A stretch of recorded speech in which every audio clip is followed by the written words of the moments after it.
Oke, hari ini kita ada di series yang baru. Ini kelanjutan juga sebenarnya dari series sebelumnya.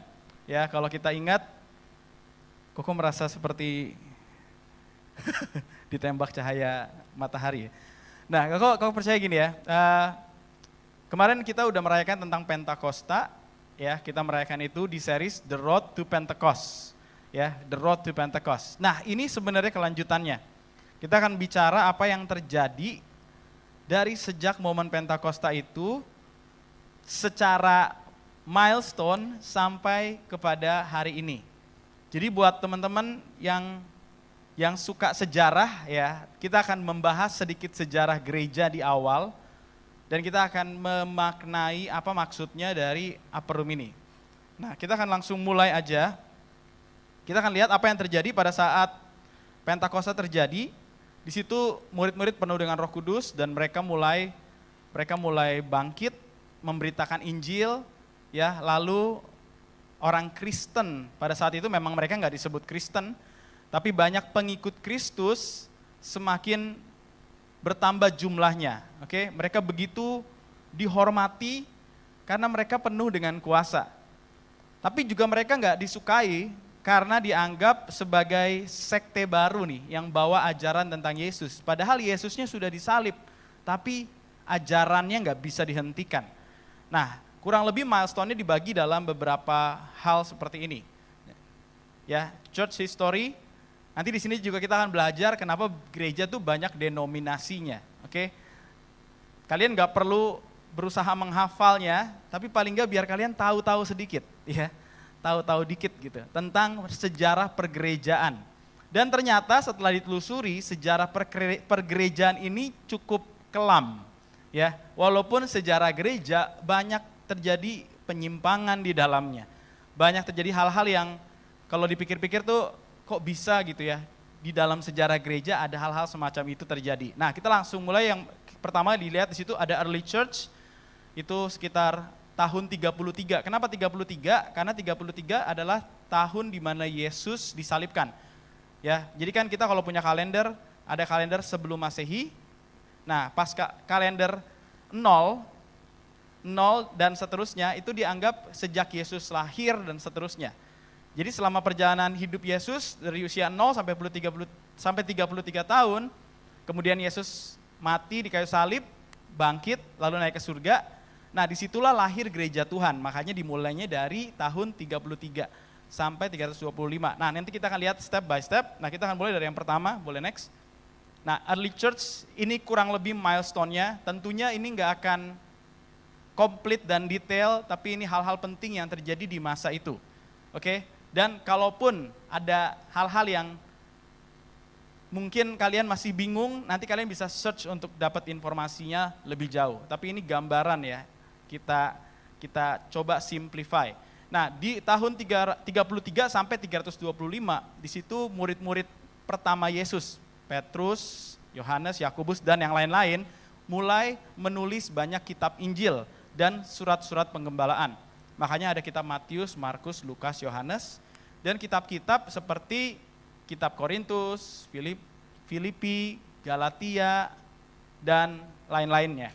Nah, itu adalah surat-surat penggembalaan. Kenapa sih? Karena pada saat itu murid-murid sedang membawa ajaran Yesus. Kan pesan terakhir Yesus adalah pergi jadikanlah semua bangsa murid, baptislah mereka dan ajarlah mereka melakukan segala sesuatu yang kuperintahkan. Nah, supaya apa yang mereka ajarkan bisa lebih efektif, akhirnya mereka menulis kitab-kitab. Ya, dulu kitab-kitabnya ditulisnya nggak di kertas kayak sekarang, tapi di scroll, di gulungan-gulungan kitab, di perkamen yang bentuknya kulit binatang. Lalu kemudian disalin sampai akhirnya dibakukan seperti hari ini dalam bentuk Alkitab. Nah, itu ditulis semua kurang lebih tahun 33 sampai 325.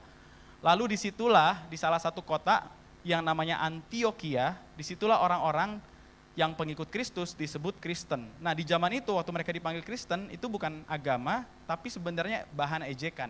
Ih, orang Kristen gitu ya. Karena dianggap pengikut Kristus. Ini kan yang aneh-aneh itu orangnya yang mempercayai Yesus sebagai Tuhan dan Juru Selamat, padahal Yesusnya sudah mati. Buat mereka Yesusnya sudah mati, padahal buat murid-muridnya Yesusnya bangkit dari kematian. Ya mengerti, katakan amin. Ya, bahkan menampakkan diri secara berulang-ulang di hadapan lebih dari 500 murid, lalu naik ke surga. Nah, tapi buat beberapa orang di sana yang menolak keras, mereka mengatai golongan ini dengan sebutan Kristen. Jadi kalau zaman itu Kristen itu bukan panggilan agama, tapi panggilan ejekan. Nah, lalu dimulailah banyak penganiayaan dan martir Kristen berjatuhan. Salah satunya adalah Stefanus. Ya, dia ngomong di muka umum bersaksi tentang Yesus dan gak ada yang bisa nentang dia. Karena begitu berhikmat dan penuh kuasa, bahkan ada tanda-tanda mujizat mengikuti si Stefanus. Tapi namanya orang udah gak suka, dicari-cari kesalahannya, terus difitnah kalau dia ini juga blasphemy. Blasphemy itu kayak ngejek Allah mereka lah. Lalu akhirnya dia dirajam batu sampai mati. Nah, dari situ banyak murid-murid itu mulai ditangkap dan dianiaya. Ditambah akhirnya kegerakan kekristenan pada masa itu tuh semakin membesar dan terdengarlah oleh kaisar yang memerintah pada saat itu, yaitu Kaisar Nero. Nah, kalau kalian baca sejarahnya, Kaisar Nero ini juga nggak suka sama orang Kristen dan dia dengan sengaja membakar kota Roma. Jadi dia yang bakar, terus dia sebarkan informasi yang bakar ini orang Kristen, supaya semua mata membenci orang Kristen. Senggak suka itu dia. Dan memang Kaisar ini agak gila, ya. Maksudnya gila dalam cara berpikir dan mengambil keputusannya. Dia bakar kotanya, dia salahkan orang Kristen. Apa yang terjadi? Penganiayaan orang Kristen semakin menjadi-jadi. Ada istilah zaman itu human candle, manusia dibakar hidup-hidup. Human candle, manusia lilin. Ya. Ada Colosseum, ya, tempat kayak semacam stadion, tapi di situ orang-orang Kristen dilepasin di dalam stadion. Lalu kemudian ada singa yang dilepasin dari kandang, lalu dimakan hidup-hidup, ditontonin sama satu stadion itu. Mereka disuruh sangkal Kristus dan mereka nggak mau. Ada anak kecil di situ, ada bayi di situ, ada orang tua di situ, semua dimakan. Ya, terus ada lagi yang diserahkan ke gladiator-gladiator. Jadi orang-orang yang mengeksekusi mereka dan mereka semua menjadi martir karena pada zaman itu penganiayaannya semakin hebat. Makanya orang-orang Kristen akhirnya pada pergi ke kota-kota lain, ke bangsa-bangsa lain, karena penganiayaan begitu hebat di kota, pada saat itu ya, di kota Yerusalem, di Romawi, dan lain sebagainya. Lalu kemudian masuklah ke momen establishment of Christianity. Nah tadi Kaisar Nero, lalu Kaisar berikutnya namanya Kaisar Konstantin. Nah dia dapat penglihatan, sebuah simbol Kristen, ya, 2 huruf X dan P. Tapi buat orang Romawi kalau dibaca itu artinya Christ, Yesus, ya. Terus dia dapat penglihatan itu dan terdengarlah suara, by this sign you will conquer. Dengan tanda ini kamu akan mengalahkan musuh-musuhmu. Pas dia dapat visi itu, dia kan bukan orang Kristen awalnya, orang Romawi juga, ya kan. Tapi karena dia dapat tanda itu, akhirnya dia membuat simbol itu ada di setiap shield. Shield itu perisai, ya. Jadi setiap pasukan Romawi pada saat itu dikasih shield, tapi ada tulisan PX. Nah itu lambang tentang Christ. Dan akhirnya menang dalam peperangan. Sejak itu Kaisar ini memberi dirinya percaya kepada Yesus. Kalian lihat ya, yang tadinya justru kekaisaran Romawi ini yang paling menekan kekristenan gara-gara Kaisar Nero, tapi di Kaisar berikutnya, di Konstantin, justru dia berbalik dan menerima Tuhan Yesus.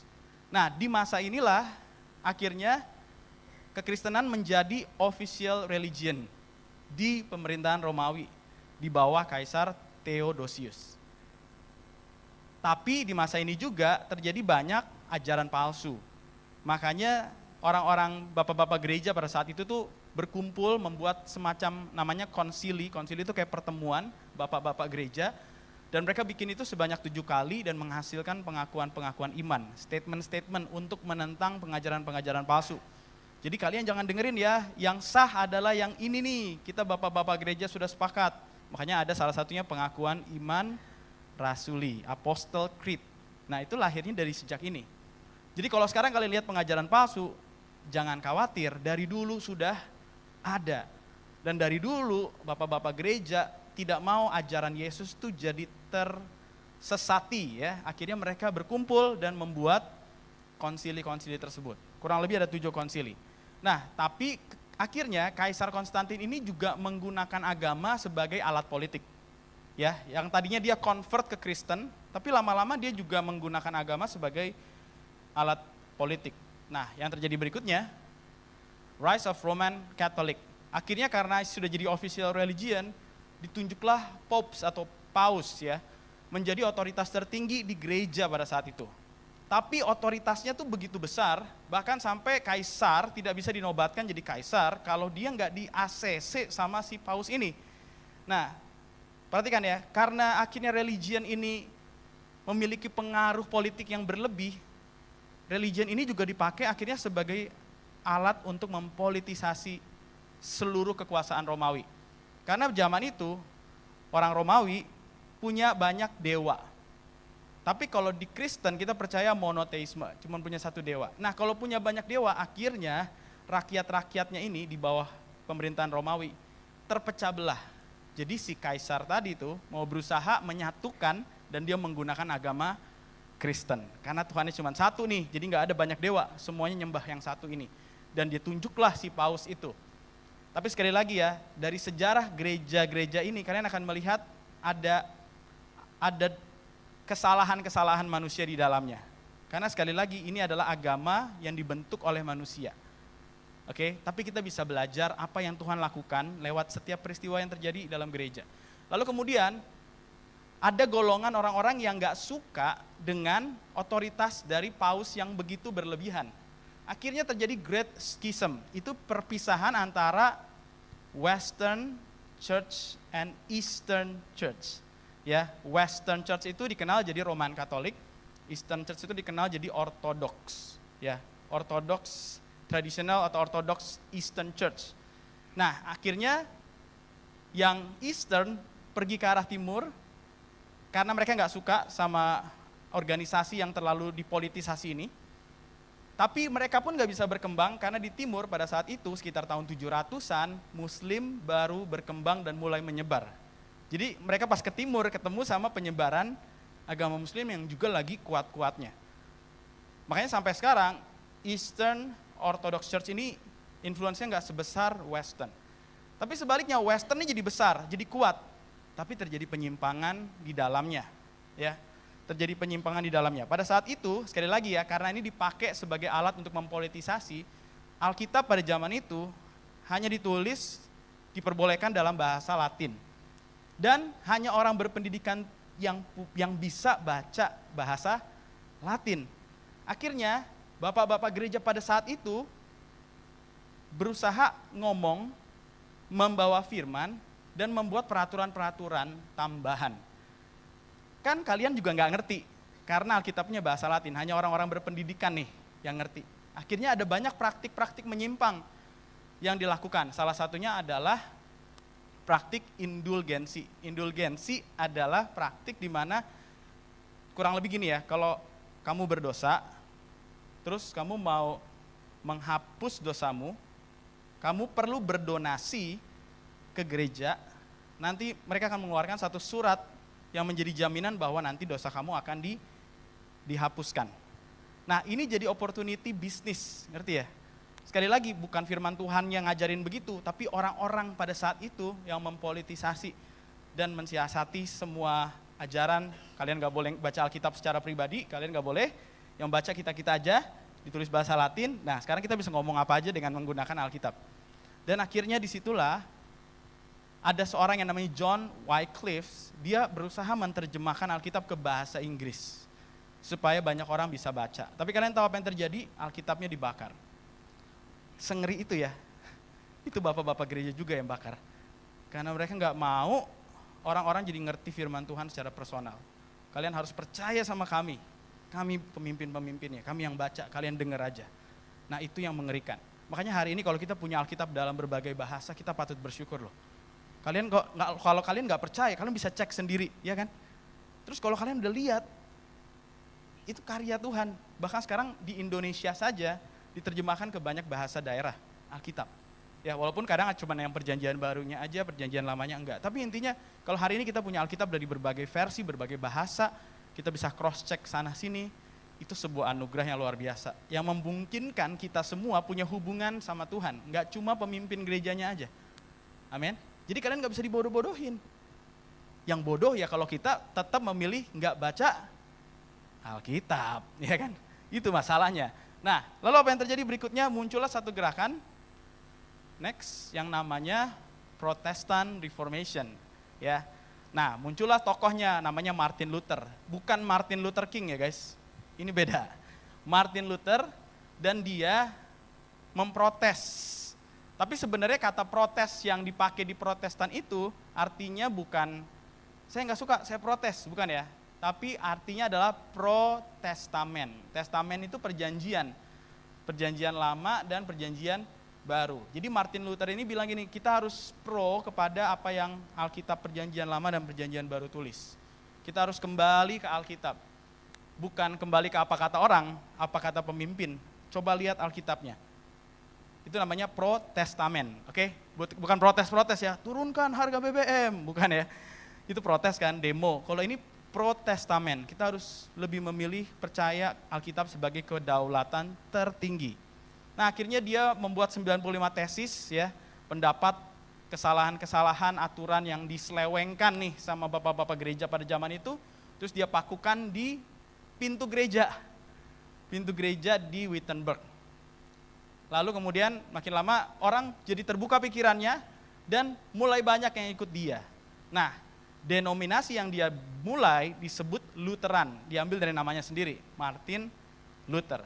Ya, lalu muncullah denominasi Lutheran. Nah, denominasi Lutheran ini masih memegang beberapa sakramen-sakramen yang ada di gereja Roman Katolik tadi.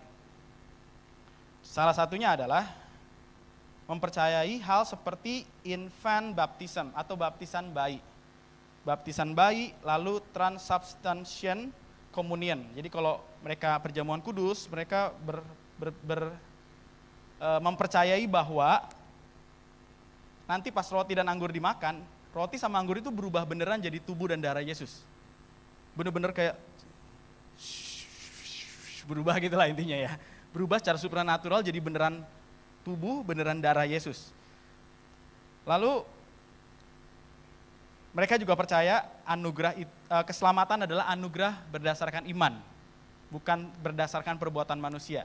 Jadi kamu nggak bisa dengan perbuatanmu menghapus dosamu. Ya, mengerti, katakan amin. Cuman pengorbanan Yesus yang menghapus dosamu. Nah, lalu muncullah denominasi berikutnya yang namanya Presbyterian. Pernah dengar? Presbiter, gereja Presbyterian. Nah, mereka ini adalah orang-orang yang percaya kalau gereja itu harusnya dipimpin sama elders atau penatua gereja. Jangan sampai satu orang yang mimpin. Nanti bisa terjadi penyimpangan lagi. Jadi perlu beberapa orang yang mimpin. Lalu muncul lagi denominasi Baptis oleh John Smith. Nah, John Smith ini mengkritisi tentang infant baptism. Bayi itu nggak boleh dibaptis. Bayi kan nggak ngerti apa-apa. Emang dia udah tahu tentang Yesus, dia percaya, menerima secara sukarela. Jadi nggak boleh sebenarnya baptis bayi. Ada umur pertanggungjawaban, seorang baru akhirnya boleh dibaptis. Nggak boleh kita baptis mereka. Oke? Sampai mereka sampai di usia tertentu. Jadi semua tuh lihat ya, ada asal usulnya kenapa denominasi baru muncul. Mereka mengkritisi bagian tertentu, lalu muncullah. Presbyterian bilang, oh nggak boleh cuma satu orang leadernya, harus ada group of elders. Lalu Baptis muncul karena mengkritisi anak kecil nggak boleh dibaptis. Lalu muncul lagi Metodis. Metodis ini adalah orang-orang yang mempercayai bahwa segala sesuatu itu harus menggunakan metodologi yang benar. Dan Metodis ini berbeda dengan Presbyterian dan Baptis karena bagi orang Metodis, mereka punya pemahaman yang berbeda soal keselamatan. Gini ya, kok ulangin. Martin Luther atau Lutheran, Presbyterian sama Baptis itu percaya kalau orang sekali udah selamat, dia selamanya selamat. Dia percaya Yesus nih, terus nanti dia berdosa, dia jauh dari Tuhan, dia tetap selamat tuh. Once saved, always saved. Ya, sekali selamat, tetap selamat.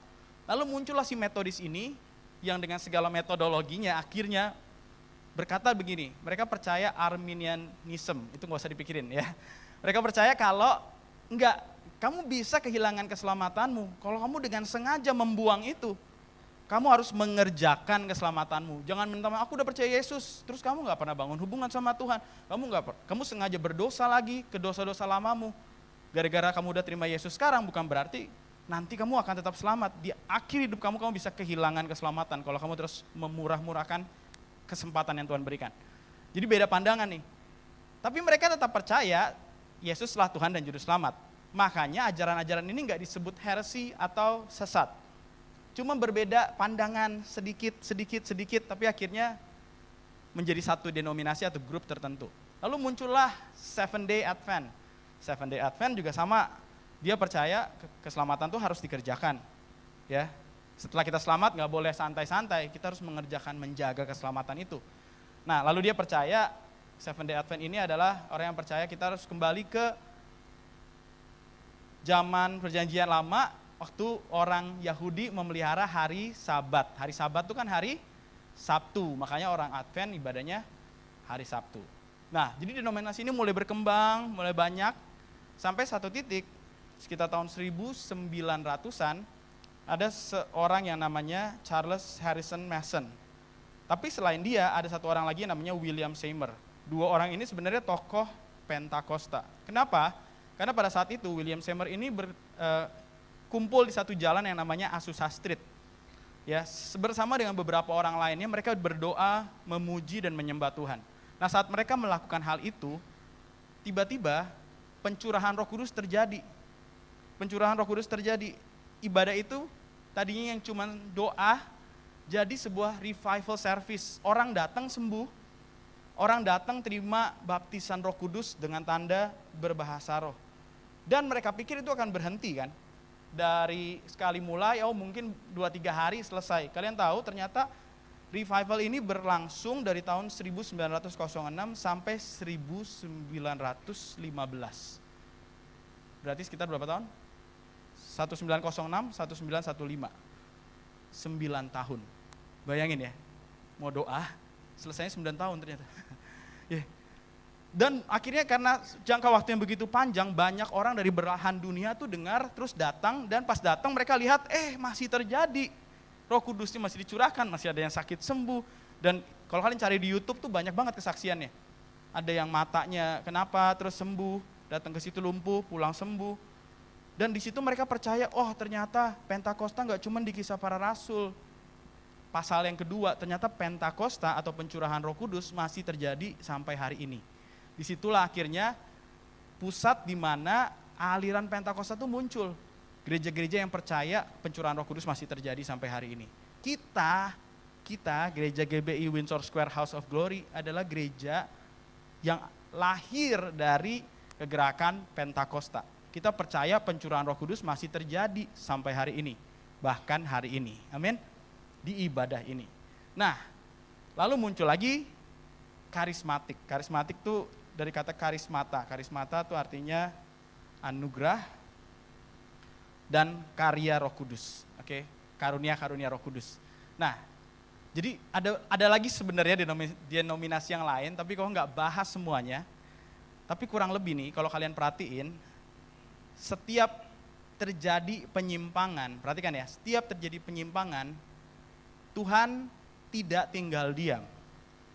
Ya, firman Tuhannya nggak pernah berubah. Tapi orang-orang yang memimpin itu yang menjadi masalah. Sehingga akhirnya waktu ada pemimpin-pemimpin yang menyimpang, Tuhan membangkitkan orang-orang lainnya. Bukan untuk banyak-banyakin denominasi sebenarnya. Tapi untuk mengembalikan gereja kepada apa yang firman Tuhan katakan. Yang mengerti katakan amin. Ya, coba bayangin kayak tadi kan. Pas Roman Catholic Church, ada pemimpinnya yang korup seperti itu, jual surat untuk bisa hapus dosa. Gimana kalau yang gak punya uang? Ngerti ya? Udah deh, dosa gue ya tambah-tambah. Yang kaya enak nih. Gue udah deh, dosanya numpuk gitu ya. Kan bayangin ya, tapi kan akhirnya muncul Tuhan pakai Martin Luther. Dia juga percaya Yesus adalah Tuhan dan Juru Selamat, tapi akhirnya ada hal yang dikritisi, yang tadi soal baptisan anak. Dan masuk akal juga, akhirnya muncul yang lain, muncul yang berikutnya sampai hari ini. Apakah semua aliran Pentakosta benar-benar semua leadernya? Enggak juga, ya. Ada yang menyalahgunakan bahasa roh lah, ada yang aneh-aneh lah pokoknya ya. Makanya orang bilang kadang gereja Pentakosta atau karismatik tuh aneh-aneh. Ya, aneh-aneh gitu maksudnya karena ya itu akhirnya jadi sesat juga lama-lama. Makanya kita semua harus kembali kepada apa yang ada di firman Tuhan. Nah, cuma poinnya adalah di slide berikut ini. God has a purpose upon every church in every age. Tuhan punya tujuan untuk setiap gereja yang ada di setiap zaman. Amin. Kenapa ada gereja ini ya pada zaman itu? Kenapa ada denominasi ini pada zaman itu? Semua tuh ada tujuannya. Tuhan mau kembaliin jalurnya kepada firman Tuhan. Tuhan mau balikin gerejanya supaya tidak menyimpang makin jauh. Dan kalau hari ini ada gereja di kota Batam, kalau hari ini ada gereja di tempat ini, pasti Tuhan juga punya tujuan khusus untuk zaman ini. Yang mengerti katakan amin. Nah, kalau kita ada di dalam gereja ini, kita harus mengerti apa tujuan yang ada di gereja ini pada zaman ini. Nah, Koko dapat satu statement yang bagus. Koko bilang begini ya. Ada nggak ya di slide ya? Our part is not to find a perfect church, but to find a purposeful church. Sekarang di Batam aja, untuk gereja GBI aja, ada sekitar berapa kok Feb? 130 ya? Sekitar 130. Itu satu gereja tuh kadang punya 2 cabang gitu, 3 cabang. Kayak gereja kita aja nih, ada Tembesi, ada Tamrin, pagi ada Tamrin sore, ada 4 ibadah. Ya sama ibadah youth. Jadi bayangin dari 130 gereja tuh di Batam, itu banyak lagi tuh, dia punya cabang di sini, punya cabang di sini, ibadahnya pagi, ibadah sore, ibadah siang gitu ya. Itu baru GBI doang. Ada HKBP, GPDI, macam-macam deh. Pokoknya ada GPI dan yang lain sebagainya. Ya ada banyak lagi denominasinya. Ada banyak kan? Tapi apakah berarti tugas kita mencari gereja mana yang sempurna ya? Bukan, karena nggak ada gereja yang sempurna. Isinya tetap orang-orang yang gak sempurna, termasuk gereja ini. So our part is not to find a perfect church, but to find a purposeful church. Pastiin gereja di mana kamu berada, bukan gereja yang didirikan karena dasar sakit hati sama pemimpin sebelumnya. Pastiin gereja tempat kamu sekarang ada, punya purpose, ada tujuan, ada visi yang jelas. Makanya kalau kalian bergereja nih, nanti misalkan satu hari nanti kalian pindah kota, nggak lagi di kota Batam, kalian cari gereja di sebuah kota lain kan, coba fokus melihat visinya. Apa sih visi gereja ini, apa nilai-nilainya. Bukan cari-cari kesalahan, ada nggak ya, kalau nggak ada kesalahan baru aku mau nih. Nyanyinya masih salah, WL-nya nggak mau aku di sini. Bukan kayak gitu, liriknya telat-telat, kalau di sini aku nggak suka, nggak mau. Bukan itu yang dicari, tapi visinya, amin. Purpose-nya. Dan kalau kamu lihat purpose-nya dan itu berkaitan sama purpose kamu, berarti itu tempat kamu. Amin. Karena setiap kita juga punya tujuan. Gereja punya tujuan. Nah, biarlah kita ada di gereja di mana tujuan hidup kita itu justru juga bergerak di dalam pertumbuhan gereja itu. Nah, next. Jadi perhatikan, tujuannya bukan perfect, tapi cari purpose. Amin. Sama seperti gereja-gereja yang tadi saya sebutkan, setiap gereja punya tujuan untuk mengembalikan tubuh Kristus kepada rencana Tuhan. Nah, jadi kita harus ngerti juga dong, apa sih purpose itu? Purpose itu bisa juga dibilang calling atau panggilan. Ya, apa panggilan spesifik? Kenapa ada gereja di Batam? Gimana kondisi Batam sebelum ada gereja ini? Gimana kondisi Batam sesudah ada gereja ini? Dari situ kamu bisa lihat kira-kira calling dari gereja itu apa. Kalau nggak ada bedanya, ya berarti nggak ada tujuan memang gereja ini. Jangan-jangan cuma nggak suka aja sama pemimpin sebelumnya. Udah, gue nggak mau diatur sama dia, gue buka baru aja. Nah, kalau kayak gitu, itu bukan rencana Tuhan. Amin. Nah, atau calling ini secara organisasi juga disebutnya vision atau visi. Nah, yang menarik ada satu yang menuliskan sebuah buku tentang future church. Lalu dia membuat konsep seperti ini. Next. Ada yang namanya upper room dan lower room. Dia bilang begini, gereja, setiap orang yang datang ke gereja itu seperti datang ke sebuah rumah. Rumah 2 lantai atau 2 kamar. Ya, kamar bawah dan kamar atas. Kamar bawah tuh isinya apa sih? Isinya adalah waktu kamu masuk nih, jeglek gitu ya, kamu akan ketemu 4P. Ini bukan 4P dalam marketing ya guys. 4P, ada place, personality, programs, people. Jadi semua gereja nih pas kita datang, kan kita nggak langsung nyari visinya apa. Kadang kan kita nggak bisa lihat tuh, nggak ditulis juga gitu ya. Tapi paling nggak kamu akan pertama melihat atau datang ke sebuah gereja karena kita mulai dari people dulu deh, people. Orang-orang kita kenal berjemaat di situ. Kenapa kamu ke sini? Kenapa ya? Oh, gue kenal ada teman sekolah gue di situ. Oh, tetangga gue gereja di sini juga, gue gereja di situ deh. Oh, keluargaku di situ, omku di situ. Berarti kamu datang awal-awal tuh ya karena people, somebody you know that menjadi jemaat di gereja tersebut. Lalu juga ada yang namanya place. Place itu kenapa kamu gereja di sini? Karena lokasinya dekat dengan rumah kamu. Karena tempatnya nyaman, karena fasilitas-fasilitas yang ada. Aku suka di sini karena fasilitasnya tempatnya nyaman. Itu place. Ya. Lalu kemudian ada yang namanya program. Program itu ada event atau kegiatan-kegiatan yang kamu suka. Kayak tadi tuh, apa? Aerobik. Ya. Yeah. Suka banget aku. Aku mau aerobik. Ya kan? Atau aku mau sepedaan sama Ko Yosua. Gak ada lagi di gereja lain, aku mau di sini aja ya, karena mau sepedaan, karena ada kegiatan-kegiatannya. Oh, di sini ada parenting club ministry, sebuah pelayanan untuk parent, orang tua belajar diajarin gimana jadi orang tua dalam pernikahan. Aku suka tuh. Terus di gereja lain ada SPK, kalau kalian pernah dengar, saya pengikut Kristus, ya itu kayak discipleship journey juga. Di kita juga ada namanya basic ministry training, ada namanya follow up dan lain sebagainya. Wah itu bagus tuh, terus akhirnya dia cerita ke orang akhirnya datang ke situ karena program. Oke, lalu yang terakhir karena personality. Personality siapa sih? Pemimpinnya. Aku suka nih gembalanya, aku suka leadership timnya, orang-orangnya. Masih muda, terus orangnya asik, seru. Kalau ngomong khotbahnya nggak ngantuk, bercandaan, sampai aku nggak ngerti apa yang dikhotbahin gitu. Nah, misalkan kayak gitu ya. Jadi ada orang-orang itu yang suka gitu, wah kagum banget sama pemimpinnya. Jadi itu semua kalau jadi alasan kita datang ke sebuah gereja, itu berarti kita memang sedang melewati lower room. Apa masalahnya? Masalahnya adalah jangan berhenti di lower room. Amin. Karena segala sesuatu yang ada di lower room akan berubah. Dulu tempat kita nggak kayak sekarang. Ya dulu kantornya Koko sama Kofeb itu di Jodoh, itu kantor sekretariat. Dan Pak Erwin atau Pak Gembala selalu bilang itu kalau udah sore udah nggak bisa parkir, semua orang pada jualan. Sampai pernah ada orang mau nganter barang tuh bingung, Pak ini gerejanya yang mana gitu ya. Kan itu kayak pasar, kita aja mau parkir aja susah gitu. Kita yang staff di situ ya susah gitu mau parkir di situ. Padahal kalau hujan udah tenggelam lah kita. Ya jadi terus pindah tempatnya. Dulu kita di DC Mall ibadahnya, inget kan? Di DC Mall. Terus sekarang pindah ke sini. Place changes. Personality juga ada leadership team yang dulu ada, sekarang nggak ada. Pemimpin-pemimpin, pendeta-pendeta yang dulu ada, sekarang nggak ada. Program juga begitu. Ada program yang udah nggak relevan lagi dan akan berganti. Dan juga orang-orang. Oh iya dulu aku punya teman gereja di sini. Terus dia udah pindah keluar kota sekarang.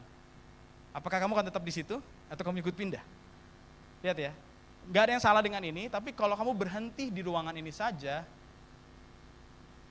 at some point kamu akan bertanya, ngapain ya aku di gereja ini lagi?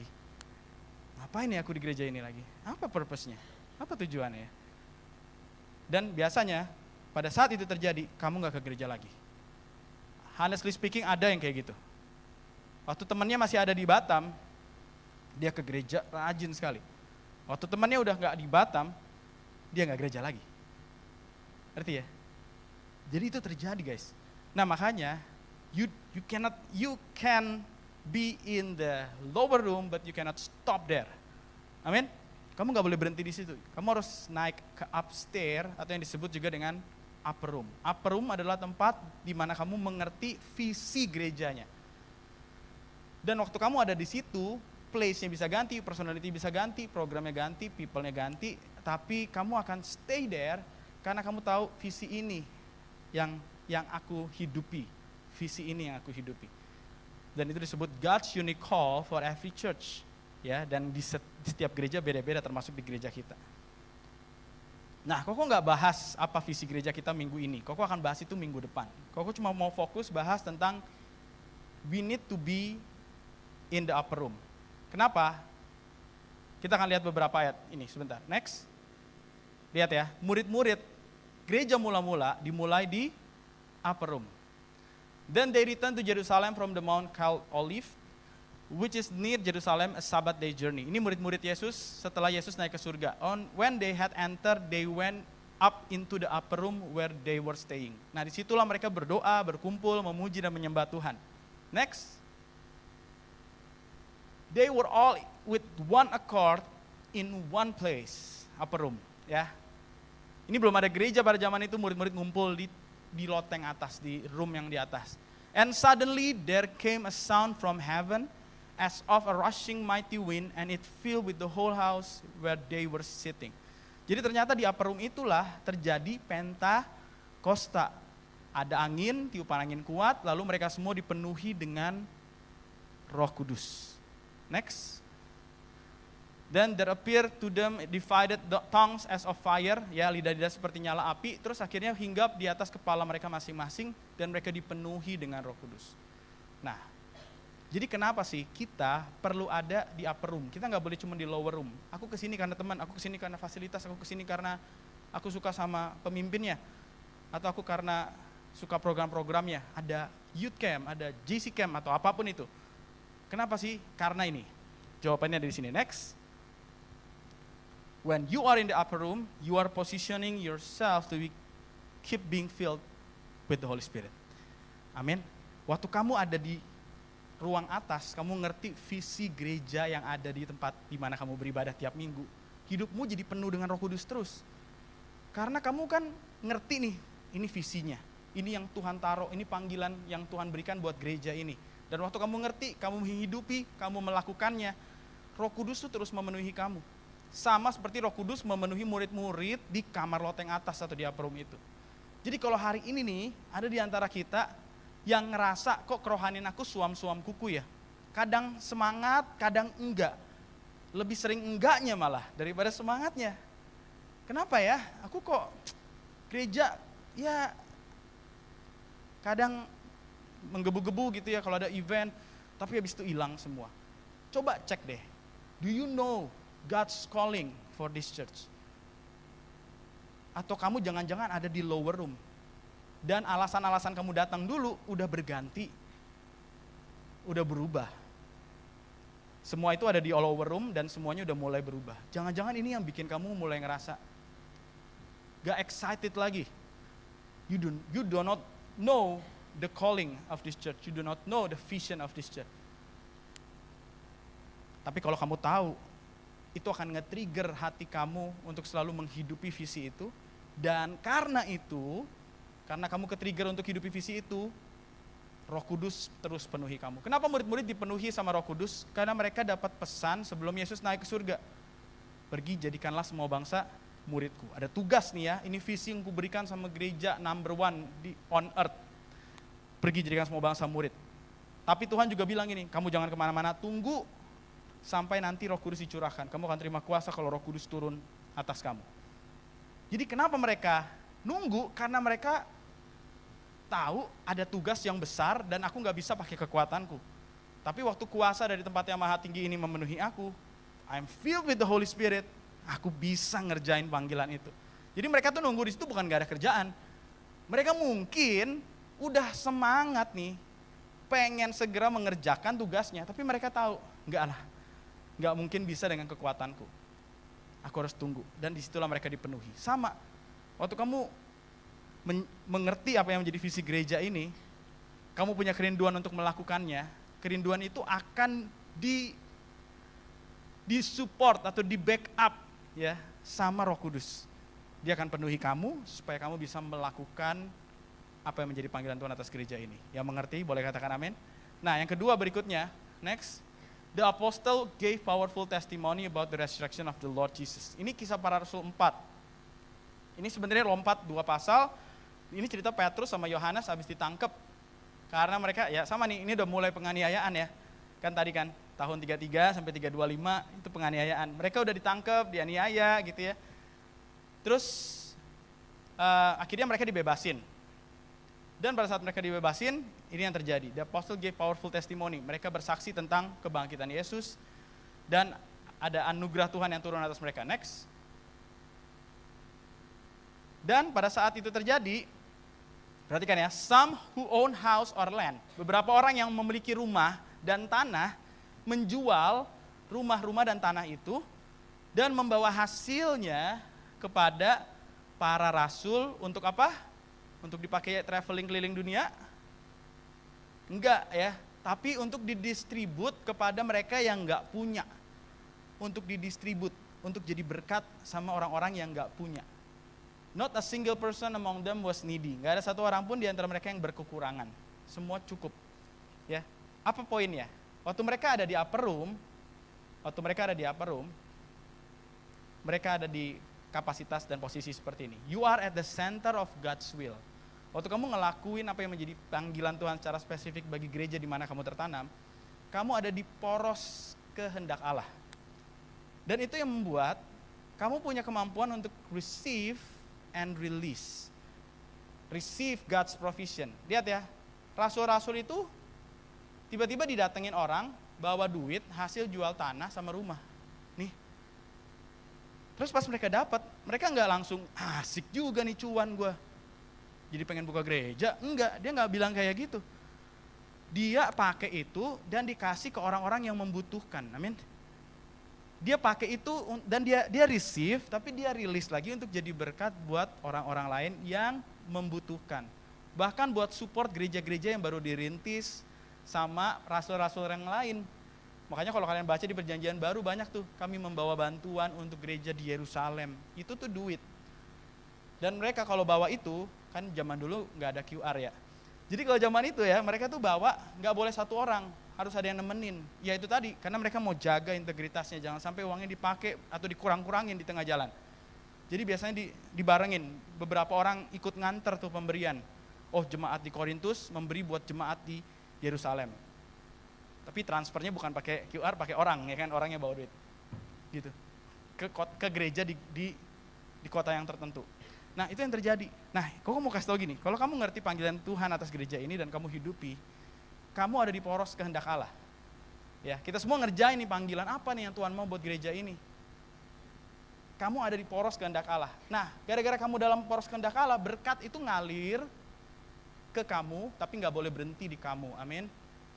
Diberkati untuk memberkati. Sekali lagi, diberkati untuk memberkati. Kalau kalian tahu sejarah gereja kita tuh gereja yang nggak gede-gede gimana.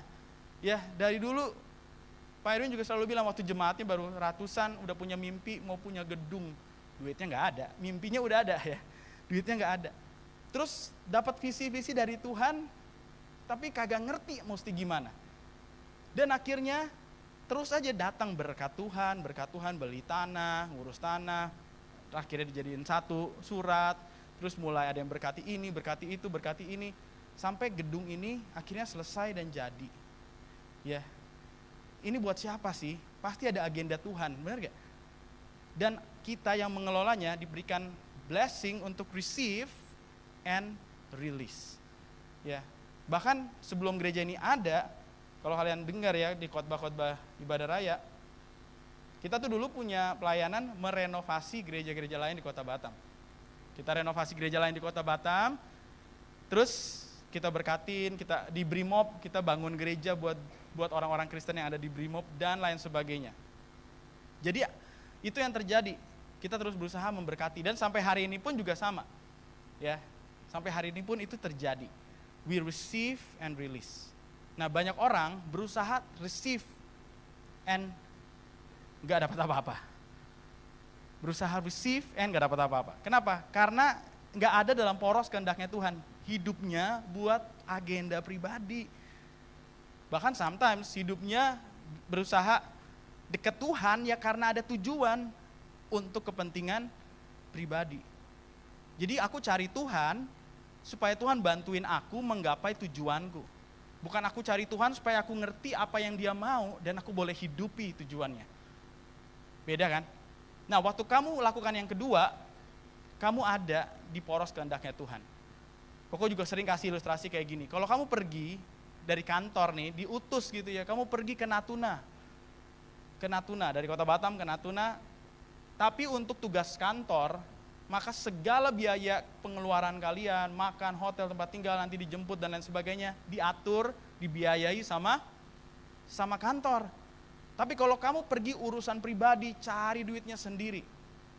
Kamu jangan minta sama kantor, jangan klaim sama kantor untuk urusan pribadi. Sama banyak kita nggak lakukan kehendak Tuhan, tapi kita mau banget blessingnya Tuhan. Ngerti ya? Jadi gini, kalau kamu mau melihat perubahan hidup, coba start cari apa yang jadi kehendak Tuhan. Kalau kamu belum tahu kehendak Tuhan secara pribadi dalam hidupmu, cari apa yang jadi kehendak Tuhan bagiku di gereja ini. Itu aja dulu. Dan waktu kamu hidupi, kamu akan lihat blessing itu ngalir ke hidup kamu karena kamu ada di poros kehendaknya Tuhan. Kamu lagi ngerjain kehendaknya Tuhan. Ya, kamu lagi on duty. Makanya ada blessing Tuhan, ada otoritas Tuhan di situ. Nah, berikutnya yang terakhir. Jesus interrupted their argument. Nah, jadi yang menarik, di kamar loteng atas itu adalah tempat di mana Yesus melakukan perjamuan sebelum dia disalib. Kamar loteng atas, upper room, di tempat yang sama tuh, sebelum Yesus disalib sama tempat di mana murid-murid ngumpul nunggu Pentakosta. Itu tempat yang sama. Nah, dan di situ ada satu pengajaran terakhir yang diajarin Tuhan Yesus ke murid-murid sebelum dia disalibkan. Dan Koko percaya ini pengajaran yang sangat penting yang kayak menutup lembaran sebelum dia disalib. Yesus bilang gini, Yesus ngajarin soal ini nih, coba perhatikan ya. Jesus teaching about true greatness, kalau judul perikopnya. Pengajaran Yesus tentang kebesaran yang sesungguhnya. Jesus interrupted their argument. Kenapa? Bayangin ya, di upper room itu mereka tuh pernah debat siapa yang paling besar di antara mereka. Jadi murid-murid itu pernah di upper room itu tuh, kira-kira siapa ya nanti yang paling hebat ya di surga ya? Lu apa gue? Lu kali Yudas? Enggak lah, masa gua gitu. Mereka tuh berargumen nih. Dan akhirnya Yesus menginterupsi perdebatan mereka. Terus Yesus bilang gini, coba perhatiin ya. The kings and men of authority in this world rule oppressively over their subjects. Raja-raja di dunia ini biasanya berkuasa dengan cara yang opresif dan claiming that they do it for the good of the people. Dan biasanya mereka berusaha bilang, oh kita lakukan ini untuk kebaikan banyak orang. Padahal they are obsessed with how others see them. Mereka terobsesi dengan bagaimana orang lain lihat image mereka. Oke, mereka terobsesi dengan bagaimana orang lain lihat hidup mereka. Nah, terus Yesus kasih tahu nih yang benar gimana, next. Coba sama-sama baca sampai kata calling. 1, 2, 3. But this is not your calling. Oke, pemerintah di dunia kayak gitu.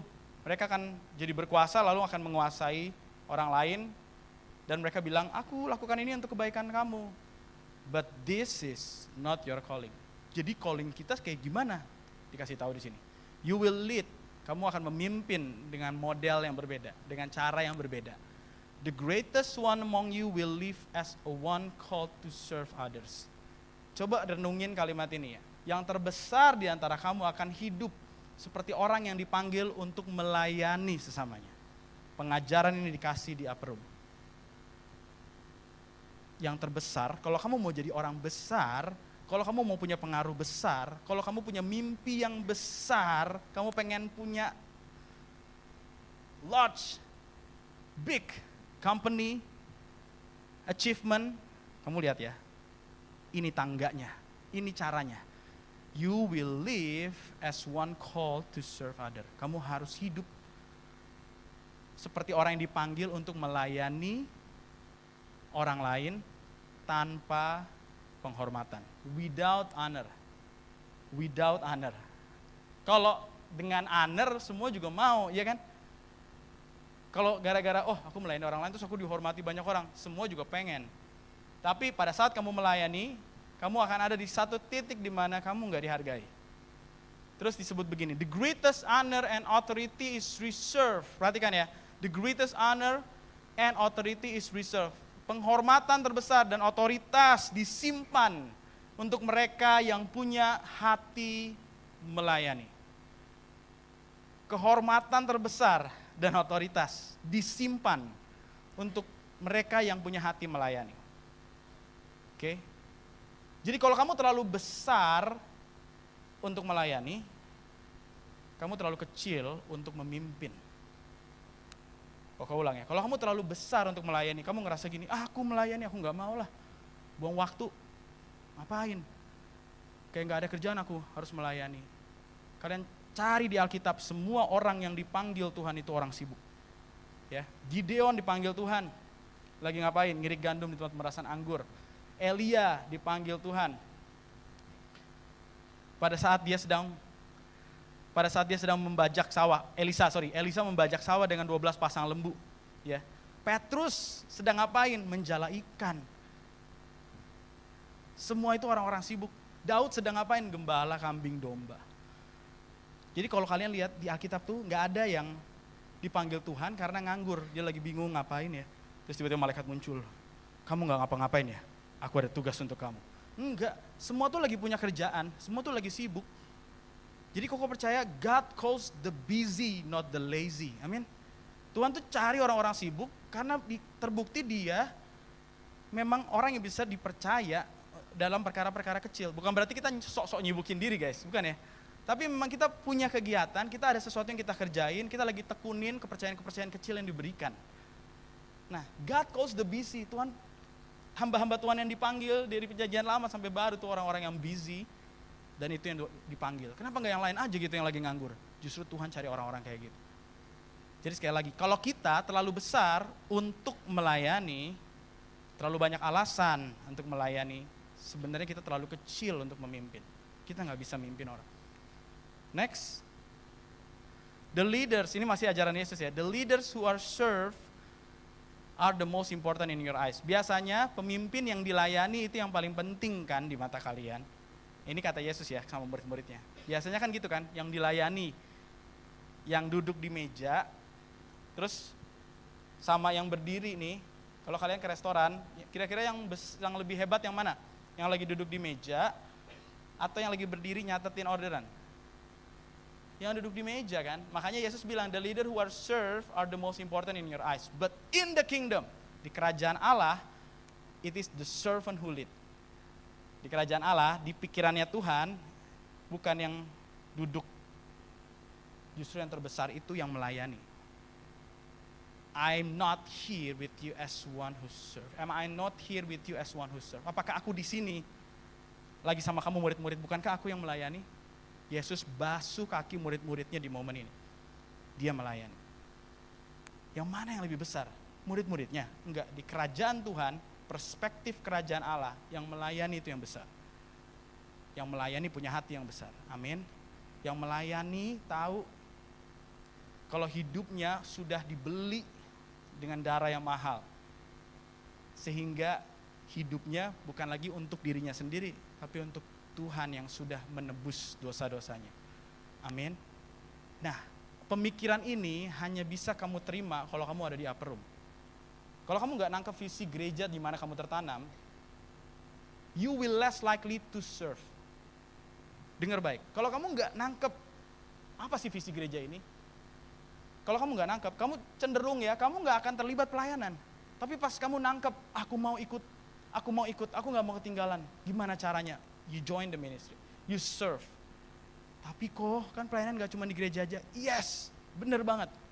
Tapi di gereja juga ada pelayanan. Ya, even we ought to say like this. Church is our training ground, world is our platform. Kalau di rumah Tuhan, kita aja gak terbiasa melayani, kita akan kesulitan untuk melayani di luar sana.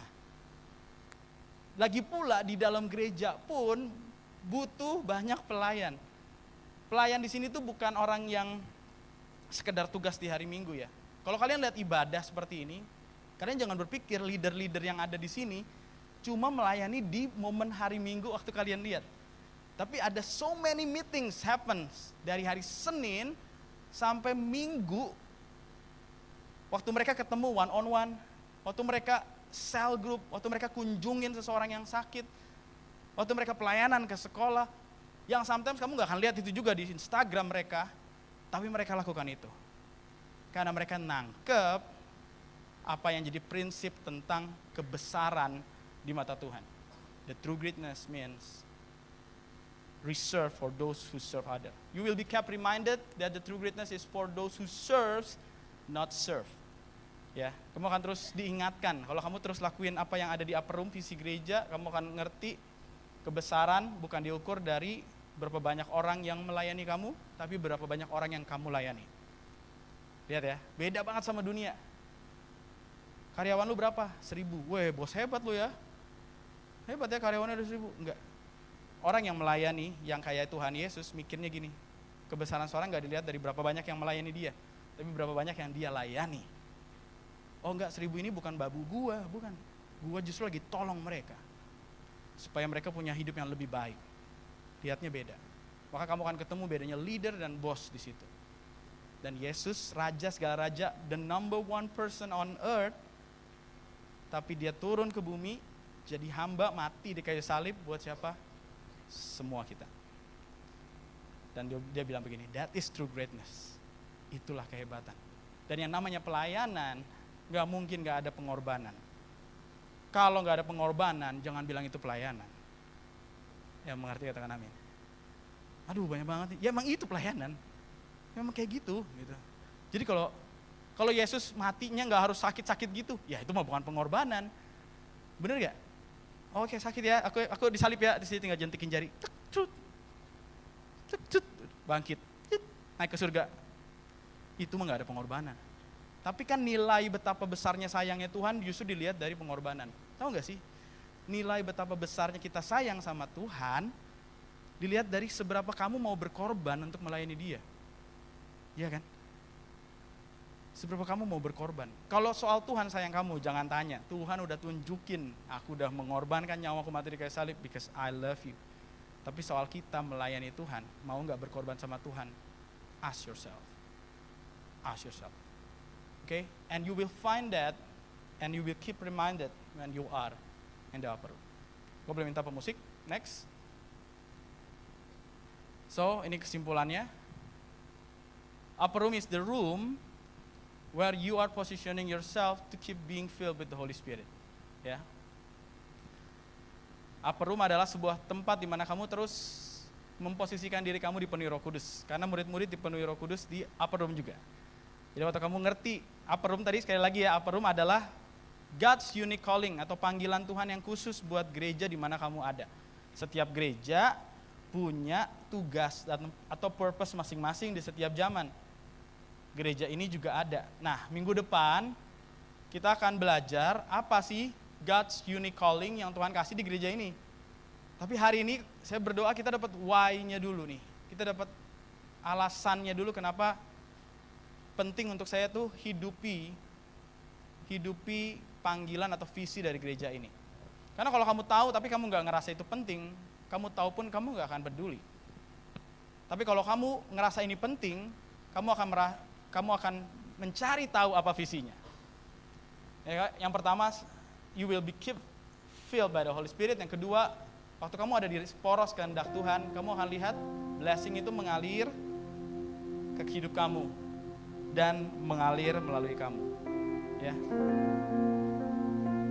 aku percaya beberapa di antara kita di sini, khususnya teman-teman yang terlibat pelayanan,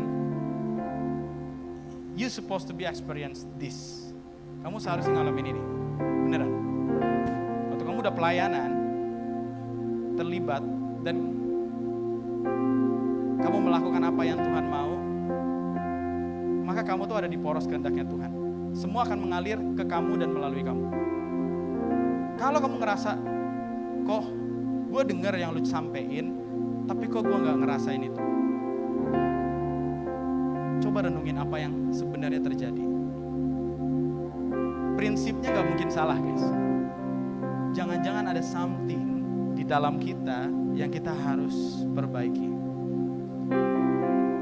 Even kalau kamu mau ngobrol lebih lanjut, personally juga boleh sama Koko soal hal ini. Yang terakhir, you will be kept reminded that the true greatness is for those who serve, not serve. Pada saat kamu melayani, kamu terus melakukan panggilan Tuhan, visi gereja ini, visi gereja di mana kamu tertanam ya. Kalau kamu bukan di gereja ini, kamu tertanam di gereja lain, ya lakukan visi itu. Kamu akan terus diingatin, kebesaran itu gak diukur dari dilayani, tapi justru diukur dari melayani. Yang namanya melayani selalu akan melibatkan pengorbanan. Dan kenapa saya melayani? Karena Tuhan sudah lebih dulu melayani saya. Yuk kita bangkit berdiri.